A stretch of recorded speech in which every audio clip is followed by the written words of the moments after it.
Hey everyone, it's Don with Don's Field of Dreams Cards. Making a video tonight on a set of cards that I just recently started collecting and knew about these cards but didn't have any and really didn't know anything about them. And as you can see here, it's the 1975 SSPC set. And this is Rod Carew in a Mint 9. And this is a great set if you want to get Hall of Famers affordably. This slab card was $19, and decided I'm going to go get a bunch of the Hall of Famers and the Pittsburgh Pirate players. And then after looking at the set and then looking at the pop report, that some of these Hall of Famers just don't have a ton of their cards sent in to be graded, and I was like, do I really want to go through getting a whole graded set of these? And decided that I really didn't. And I'm going to show you some of the cards I picked up here in a little bit. And outside of this Carew, I'm pretty much going to just get the raw cards. But like I said earlier, I didn't know anything about this set, so I did a little bit of research. And if you guys don't mind, I'm just going to give you a little bit of a background and history on these cards. In 1975, they were made by a gentleman named Mike Ehrenstein. And Mike Ehrenstein was an avid baseball card collector who owned a company called TCMA, which you've probably seen some of their cards. Did a lot of minor league cards and special sets. And the TMCA stood for the Card Memorabilia Associates, which is also the initials of the co-founders, Tom Collier and Mike Ehrenstein. So, they thought maybe that had something to do with it. And he did a spin-off company called Sports Stars Publishing Company, and that's what the SSPC stands for. And they published an early baseball magazine called Collectors Quarterly. And he decided that he was going to, I don't know if challenge is the word, but wanted to go up against Topps in the early 70s. So he came out with this set, and it's based on the 1953 Bowmans.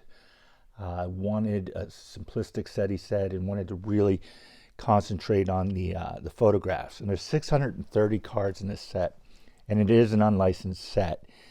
And the editor of their magazine and the guy who wrote all the backs of these cards, believe it or not, was Keith Olbermann before he was well known. So Keith Olbermann wrote the backs of all 630 of these cards. And according to an article written around 1988, Ehrenstein said there was too much gingerbread on Topps cards. Wanted just a nice, simplistic card that reminded him of the 53 Bowman.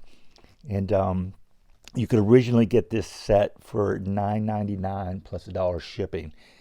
And again, I don't know when this article was written, and I don't know everything about these cards. I just found out a little bit. But supposedly a large supply was found in a warehouse a few years back. Where that warehouse is or was, I don't know. Didn't really look at this article I was reading. So a few years back, I don't know if that means 2 years ago or if that article was written 15 years ago and a few years back was 17 years ago. So don't really know much about that part of it. But so as you might figure, Ehrenstein was sued by Topps, and he was barred from selling and promoting any more of these cards. And as you'll see in these cards, he used freelance photographers who were hired to take these photos, and most of them were taken at Shea and Yankee Stadium. But you'll see that he did not get the release from the players. So some of these pictures, and I don't have these particular cards, but George Brett actually looks like he's hung over, and Al Cowens is like laughing at him in the photo. Woody Fryman's driving around in a groundskeeper's cart. Joe Horner's wearing a straw hat. There's even a few players shown in Toledo Mudhounds and Tidewater Tides minor league jerseys. So just a real brief history of these cards. I'm sure there's a lot more, but I just wanted to learn some of the basics. And here's some of the raw ones that I did pick up. So a couple guys that I like from the 70s. Dusty Baker. Hated the Phillies, but I loved Greg Luzinski as a kid, so I picked him up. George Foster, Joe Torre, Dwight Evans, young Ellis Valentine. I believe soon to be a Hall of Famer. I think Dick Allen's going to get in. And here's a bunch of Hall of Famers. So you've got Phil Niekro. This is a rookie, Dennis Eckersley. And the backs of these are all different colors.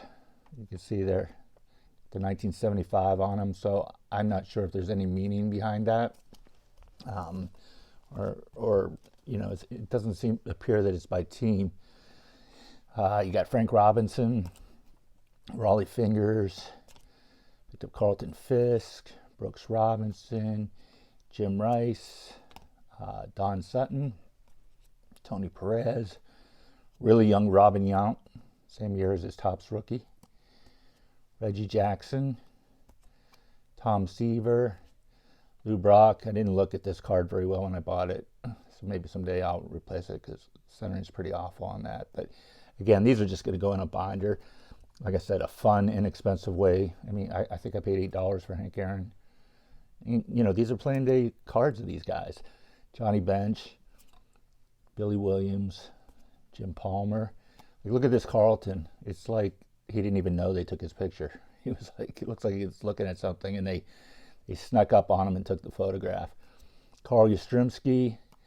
So here's a few cards as coaches and managers. You got Duke Snyder with the Expos, Walter Alston, Willie Mays as a coach for the Mets. I didn't even know he ever coached for them. And you can see in the back, it says coach. And I think a few of them, like Johnny Pesky, maybe there was another one. I thought it said hitting instructor. Yeah, this one right here, the Duke Snyder, says hitting instructor on it. That was kind of neat.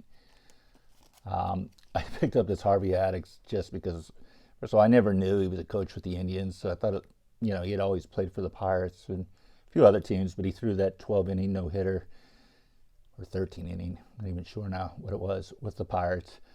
And, you know, these cards were relatively cheap. I think I paid $100 for all of those, plus these Pirates.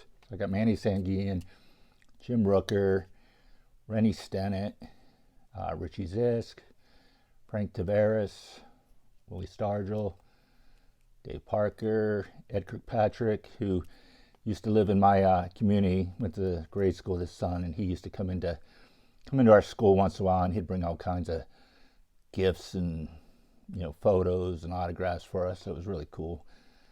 Richie Hebner, Duffy Dyer, Jerry Royce, Dave Justy, Kent Tekulve. I mean, that had to have been when he first started. Ramon Hernandez, Larry Demery, Bruce Keeson, Bill Robinson. Oops, somehow Steve Garvey got back there. So just wanted one of his cards too. So these are players I remember quite well growing up. So again, I was just looking for something different. Didn't have any of these, and you know, very affordable cards. If you're looking for a cheap way to collect Hall of Famers, or, you know, just a new challenge, add something different to your collection. So I just thought I'd share those with you guys tonight. As always, appreciate you watching my videos, and I'll talk to y'all soon.